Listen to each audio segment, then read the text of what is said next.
Hello dear. अगला कार्यपत्रक 68 है अपना, कक्षा 8 हिंदी कार्य पुस्तिका का।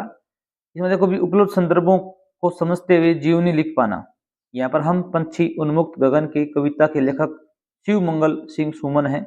उनके बारे में टेबल में कुछ आंकड़े दिए गए हैं, जैसे नाम, जन्म स्थान आदि। आप दिए गए सभी तथ्यों के आधार पर इसे वाक्य के रूप में लिखने का प्रयास करें।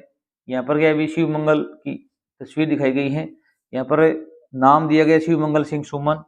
जन्म है 5 अगस्त 1915, जगरपुर, उन्नाव जिला, उत्तर प्रदेश, भारत में। और यहाँ पर क्या दिया गया भी, मृत्यु हुई थी 27 नवंबर 2002 में, उम्र थी 87 वर्ष, उज्जैन, मध्य प्रदेश, भारत में।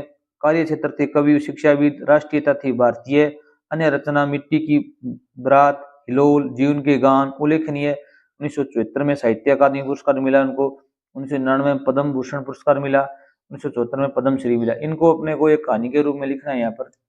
जैसे देखिए भी, हम शुरुआत करेंगे यहाँ से। शिव मंगल सिंह सुमन का जन्म 5 अगस्त 1915 को हुआ था। आगे लिखोगे इनका जन्म,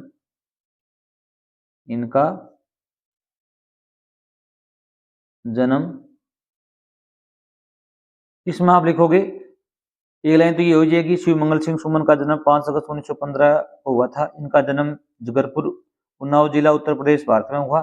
शिव मंगल सिंह सुमन की मृत्यु या स्वर्गवास 27 नवंबर 2002 को उज्जैन में हुआ, उज्जैन मध्य प्रदेश में हुई। ये महान कवि और शिक्षाविद थे। इनकी राष्ट्रीयता भारतीय थी। इन्होंने कई रचनाएं लिखी, जैसे मिट्टी की बारात, हिलोल, जीवन के गान, आगे ईटीसी लगा सकते हो, इत्यादि। उनको कई उल्लेखनीय पुरस्कार भी मिले साहित्य के लिए। पहला 1974 को मिला साहित्य अकादमी पुरस्कार, फिर 1999 को मिला पद्म भूषण, फिर 1974 को मिला पद्म श्री। इस प्रकार की बातें आप यहाँ पर लिख सकते हो।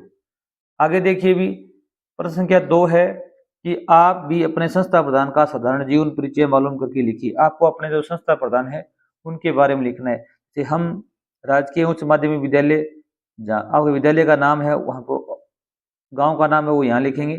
में पढ़ते हैं। हमारे प्रधानाचार्य या प्रधानाध्यापक का नाम, यहाँ पर अपने हेडमास्टर या प्रिंसिपल का नाम लिखना आपको। उनका जन्म आप पूछ कर लिखेंगे यहाँ पर। उनका जन्म 10 जनवरी 1972 को या कब हुआ है, को हनुमानगढ़ जिले के फिपाना गांव में हुआ है। जहाँ पर आपका जिला लिखना है, यहाँ पर आपका गांव लिखना है। उनका व्यवहार सरल व शिष्ट है। वे बच्चों से बहुत स्नेह रखते हैं। साहित्य और संगीत में रुचि होने के कारण हमेशा रचनाओं और गाने बजाने में व्यस्त रहते हैं। आप अपने प्रधानाचार्य की जो भी छवि देखते हैं वो यहाँ पर आप दर्ज कर सकते हैं। हाँ, इस प्रकार वाक्य बनाने आपको। नेक्स्ट कार्यपत्रक देखिए भी, गंध्यास व पंध्यास को पढ़कर समझ के साथ प्रश्न का उत्तर दे पाना। यहाँ पर एक चिड़िया संबंधित कुछ कविता है। यहाँ पर चिड़िया देखी होगी आपने। ची ची ची ची गाती चिड़िया, इस डाली से उस डाली पर बैठा करती उड़ उड़ कर, सबको खूब सुहाती चिड़िया। आंगन आंगन चुगती दाने, नल पर आती बैठ नहाने, पंख भिगो सूख पाती चिड़िया। बाता इसे ने बंद कर रहना, जाना हरदम खुलकर उड़ना, मुक्ति मंत्र सिखलाती चिड़िया। अब यहाँ पर पहला प्रश्न दिया गया है, चिड़िया को कुछ करके खुशी मिलती है। कविता में उन पंक्तियों को चुनकर लिखिए जो चिड़िया को खुश बताती है। कौन सी चिड़िया भी खुश? इसमें सबसे खुशी की बात क्या है भी, इसमें आप देख सकते हो, ची ची गाती चिड़िया, बैठा करती उड़ उड़ कर, आंगन आंगन चुगती दाने, जाना हरदम खुलकर उड़ना। इन सभी वाक्यों में क्या है, चिड़िया खुश दिखाई दे रही है। तो आप ये लिख सकते हो, चिड़िया हमें क्या सिखाना चाहिए। चिड़िया से हमें क्या सीखना चाहिए भी, चिड़िया हमें मुक्ति मंत्र सिखलाती है। हमें उनसे क्या सीखना चाहिए भी, आजाद रहना सीखना चाहिए, खुश रहना सीखना चाहिए। आप लिख सकते हो, चिड़िया हमें खुश रहना सिखाती है। ठीक है। आगे देखो भी, चिड़िया कभी बंदर में नहीं रहती, ये बताने वाली पंक्तियां चुनकर लिखिए। बाता इसे ने बंद कर रहना, जाना हरदम खुलकर उड़ना, ये पंक्ति है, यही ये बतलाती है कि हमें बंधन में नहीं रहना चाहिए।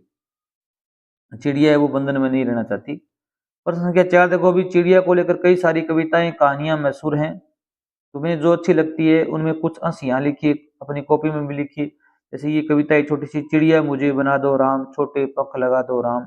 आसमान में उड़ जाऊंगी, परियों को संग लाऊंगी, परियां गीत सुनाएंगी, हमें खूब हंसाएंगी। तो इस प्रकार की कविता आप भी लिख सकते हो। Thanks for watching.